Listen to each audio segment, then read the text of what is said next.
Request lagu favoritmu di fitur live chat Audio Plus aplikasi RCTI Plus.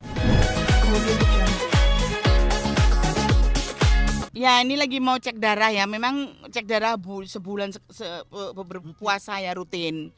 Karena aku kan minum obat banyak banget kan, jadi kan mungkin dicek ginjalnya, dicek gula darahnya, ya banyak sih kolesterolnya. Jadi memang harus cek rutin gitu. Sebenarnya hari ini dicek darah, nanti sore baru ke dokter gula. Terus habis cek darah ini ke psikiater dulu. Karena aku ada panic attack juga kan. Jadi ini obatnya juga nih, obatnya segini nih. Ini udah mau habis semua. Emang ini bulannya lagi bulannya kontrol semua. Jadi hampir bebarengan gitu. Tapi Mbak Nunung sendiri mungkin sejauh ini mungkin sudah ngerasa gimana sih kondisi badannya? Alhamdulillah sih ya, karena memang semuanya terkontrol ya sama dokter ya. Gulanya terkontrol, GERD-nya terkontrol, panic attack-nya terkontrol. Terus apa ya, semua terkontrol karena, dan aku kan orangnya juga patuh ya sama dokter, karena ya memang sembuh itu sebetulnya itu yang benar itu dari diri kita sendiri.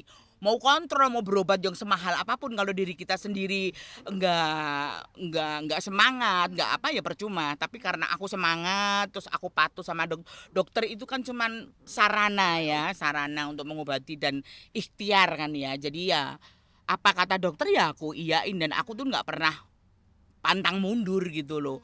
Mau kemarin pada saat kemo yang katanya sakitnya kayak apa, maju aja. Yang penting aku pengen sehat, pokoknya aku pengen sehat. Ya alhamdulillah karena semuanya terkontrol.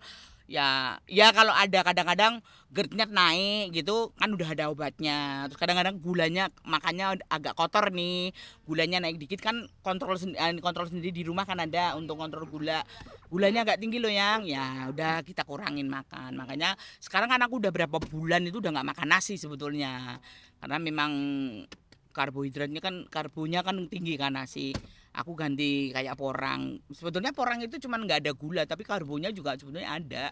Tapi paling nggak gulanya nggak ada gitu. Yang bikin Mbak Nunung semangat menghadapi ini semua tanpa menyerah gitu ya. Yang membuat aku semangat karena aku masih punya Allah dan keluarga, sahabat-sahabat kerjaku semua yang masih care, yang masih selalu ngasih semangat aku, yang mereka masih mau bekerja dengan aku, udah itu aja. Terus masih ada kerjaan, masih dilibatkan dalam pekerjaan, itu aku yang membuat semangat aku, karena memang aku harus semangat gitu loh. Tapi yang masih dirasakan apa sih? Yang dirasakan itu sebetulnya kalau kita rutin minum obat nggak ada yang dirasakan. Tapi kalau kita makannya udah mulai ngaco, ya namanya manusia ya, kadang-kadang ngaco gitu ya. Aduh, kok kayaknya gulanya nggak tinggi nih, terasa. Itu kita udah terasa. Dicek bener di rumah, dicek. Kadang-kadang kan selalu bawa terus dicek darah, ya naik dikit gitu. Terus kalau GERD itu kalau udah pikirannya udah mulai panik, mulai apa, itu GERD-nya naik. Ya udah gitu-gitu aja. Tapi kalau tenang apa gitu ya bagus sih. Suami bawel nggak kalau untuk ini? Suami? Dia itu bawel, ayo minum ya, karena dia yang mendiain obat-obatnya. Kalau aku sebetulnya kadang-kadang males banget minum obat terus, males banget. Tapi suamiku selalu udah sediain, ayo kamu pengen sehat nggak, kamu masih pengen kerja kan, udah gitu-gitu aja. Gitu aja. Kalau untuk puasa, kalau untuk tahun ini kayaknya belum, karena obatnya semakin. Malah kemarin waktu aku kemo tuh aku puasa. Justru malah aku puasa habis kemo tahun depannya kan udah 3 tahun. 2 tahun berturut-turut aku puasa. Tahun ini malah justru aku kayaknya belum bisa puasa. Kenapa nggak coba obat herbal gitu, apa sih? Herbal aku jalan. Tapi ya semuanya pokoknya aku jalanin. Kalau ada yang nawarin herbal, ya aku coba gitu. Aku juga menghargai herbal itu juga, ada yang bagus kok, banyak yang baik kok gitu loh. Ya aku dibantu herbal juga, bantu.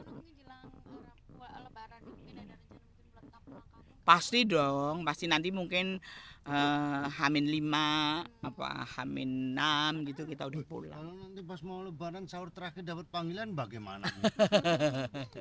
ya tetap kerja gitu. Jangan bilang H-5 nanti kalau udah kerjaan gimana? Kenapa? Mudiknya biasanya berapa lama gitu? Mudiknya ya nunggu sedapatnya pekerjaan. Kalau langsung ada pekerjaan ya langsung pulang. Kan di sini cuman Kerja.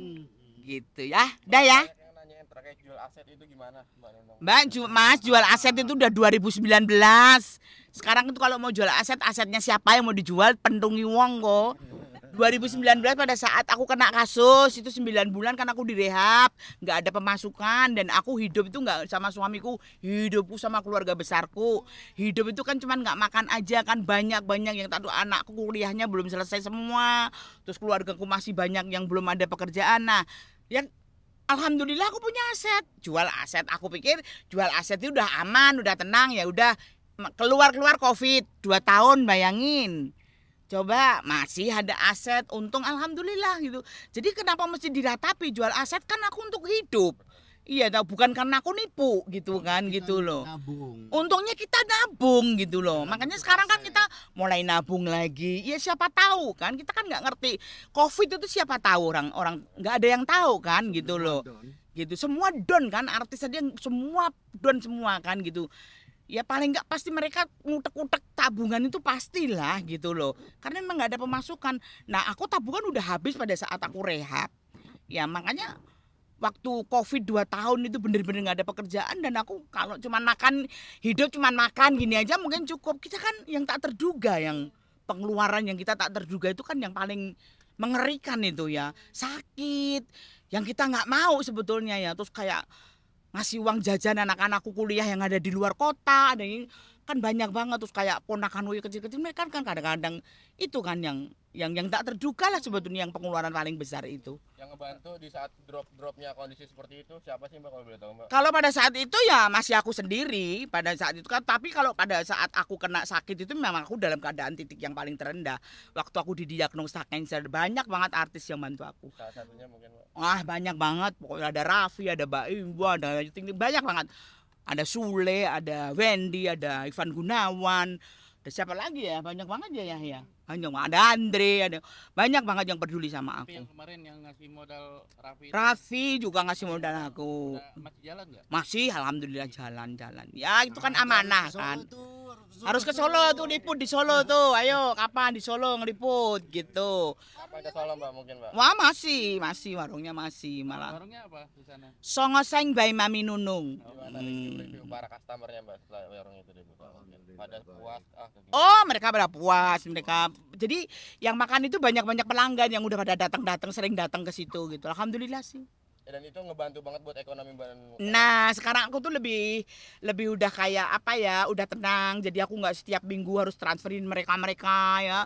Mereka udah pada kerja semua di warung itu, keluargaku. Jadi aku sekarang kerja itu cuman apa ya, satu mungkin aku belum bisa ya ninggalin pekerjaanku ya, belum siap lah ya. Kedua aku harus nyari duit buat berobat ya. Oke, makasih. Dadah.